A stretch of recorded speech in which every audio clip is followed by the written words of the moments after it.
Бәріңізге сәлем, сіздермен бірге кино бриф арнасы. Бүгінгі видеода көретіндеріңіз 2021 жылы шыққан Армия воров киносы. Қызық болатын болса, арнаға жазылып лайк басып қойыңыз. Фильм Людвиг есімді жігітпен басталады. Ол өзінің басынан өткен оқиғасын айтады. Ганс Вагнер есімді шал өмір сүреді. Оның жағдай жақсы болған, бірақ оның отбасы толық қайтыс болған. Ол 4 сейф ойлап тапқан. Сол сейфті басы жеткен адам ғана аша алады. Уақыт өткен соң ол 5-ші сейфті ойлап табады. Сосын сол сейфке кіріп, өзін құлтап қояды. Оның достары оны ашып көруді жөн деп санайды, бірақ аша алмады. Сосын сол сейфті суға лақтырып жібереді. Ол сейфтер қай жерде тұрғаны қазірше құпия. Осы оқиғаны Людвиг айтып ютубқа салады, бірақ бірде-бір адам көрмеді. Сосын ол жұмысты бастауға көшті. Жұмысты бастайын десе, оған мына әйел қатты ұрсып жатады. Ал теледидардан Лас-Вегаста зомби жаулап алды деген ақпарат келеді. Осыны бір қыз қарап жүреді. Үзілісте тамақтанып жатады. Сосын оның ютуб арнасын бір адам көреді. Пікірге бір адам мекенжай жазып қалдырған, осы жерге кел деп. Сосын ол ойлана келе алыс сапар болса да баруды шешеді. Сосын оны бейтаныс сергек күтіп алады. Солай асына түседі. Бұл жерде шоу болып жатыр екен. Яғни кім бірінші болып сейфті бұза алады екен. Үшеуі болса бұзуға кірісіп жатыр. Людвиг болса 4-ші ойыншы болып қосылды. 2-ші дәрежеге де жетті. Бұл сейфтер күштірек болып шықты. Бірақ осы сәтте басқа жігіт бірінші болады. Людвигтің ашуын келтірді. Сосын сейфті ашты. Финалда болып қалды. Ойыншыларға 3 минут қана беріледі. Қасындағы жігіт не істесе де ашылмай жатыр. Ал Людвиг болса қолын тигізіп ішіндегі құрылыстарын біліп алды. 30 секунд қалғанда сейфті Людвиг ашып алады.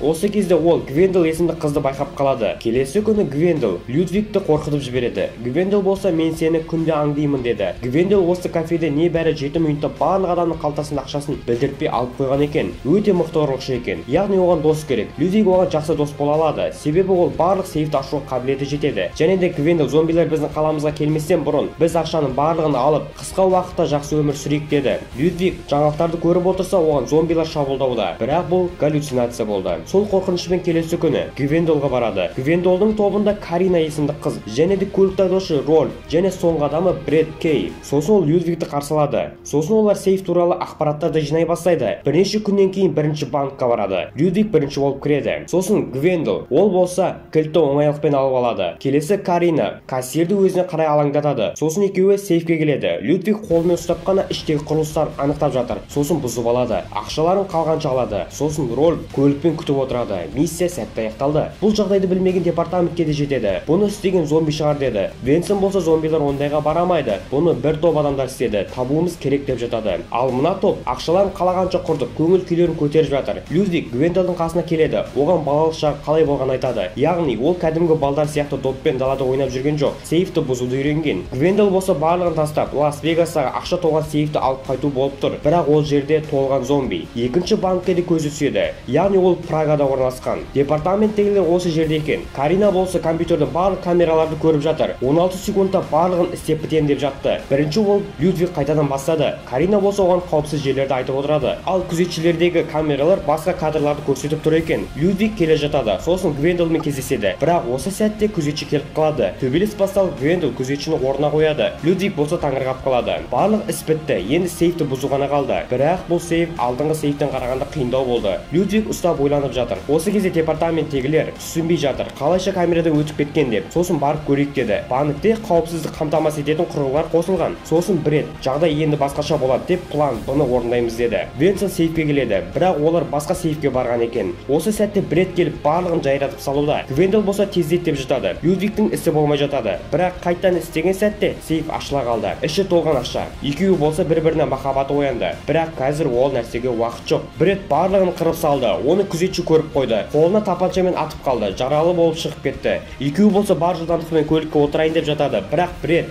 Людвигті сатып кетеді де оны лақтырып жібереді. Ол бар күшпен бас ауған жаққа жүгіруде, біреудің билігінде алып қояды. Ол солай төсенішке құлайды. Сосын ол пойызға мінеді. Бірнеше уақыттан кейін Гвендел Бредке сен дұрыс істемедің деді. Бұл сатқындыққа төзе алмаймын деді. Бред болса күліп, енді бізде ақша көп, барлығы да болады, не қыламыз Людвигті деді. Содан соң Гвендел көліктен секіріп кетеді. Карина да оған қосылады. Күндер өтеді. Людвиг өз үйіне әрең жетеді. Гвендел мен Карина оның үйінде отыр екен. Ол болса қорқып кетеді. Не істеп отырсыңдар десе, Гвендел болса сені уайымдадық деді. Людвиг, сендерден тағы не күтемін? Мені тағы сөйтіп сатып кетесіңдер, үйден кетіңдер деді. Олар болса миссия әлі бітпеді. Бір ғана сейф қалды, үміт үзуге болмайды деді. Солай Людвиг амалдың жоғынан келіседі. Командасы енді 3 адам. Венсон болса Людвигтің YouTube арнасын көріп қояды. Сосын ол ойлана келе камераға түсіп қалған осы жігіт емес пе деп күдік туады. Үшеуі болса тағы да сейфті ашуға келеді. Бірақ оларды Интерпол күтіп отырады. болады. Адамды тұншықтырып тастап кетеді. Интерпол адамдары артында Гвендол отқанын байқамайды. Түнге жақын Карина снайпердегі адамды ұрып талдырады. Сосын оның аудиозаписін алады. Сосын ол адамдарды сол дауыспен алдайды. Солай сейфті Интерпол адамдары ұрыла келместен бұрын КамАЗға салайық деді. Бірақ оның айдаушысы Гвендол екен. Ол барлығын талдырып тастаған. Людвиг келіп сейфті көреді. Оған идея келеді. Айдап жүрсек те сейфті аша берейін деді. Бірақ бұл сейф өте қиын. Осы кезде Бред пен Ролф келеді. Ана үшеуін тауып алайық деді. Людвиг болса ашайын деп қалды. Карина болса Бредтің телефоны сигнал байқайды. Қашыңдар деп хат қалдырады. Интерпол адамдары Каринаны ұстап алады. Одан барлығын сұрап жатады. Қай жерде, кімсіңдер деп. Бірақ Карина жауап бермеді. Себебі Бред сияқты сатқын емес. Людвиг болса ашайын деп жатқанда КамАЗ қимылдап қалды. Солай ол барлық күш-жігерін қосып сейфті ашып алады. Іші толған ақша. Осы сәтте Бред келіп қалып, олардың жолын бөгейді. Людвигті атайын десе, оғы жоқ екен. Людвиг Бредті бар күшпен ұрады, бірақ оған дым болмады. Гвендолда тапанша бар. Сол тапаншамен екеуін қорқытты. Солай екеуін КамАЗдың артына қамап кетеді. Осыны Интерпол адамдар көреді. Людвиг пен Гвендол махаббаты арта түседі.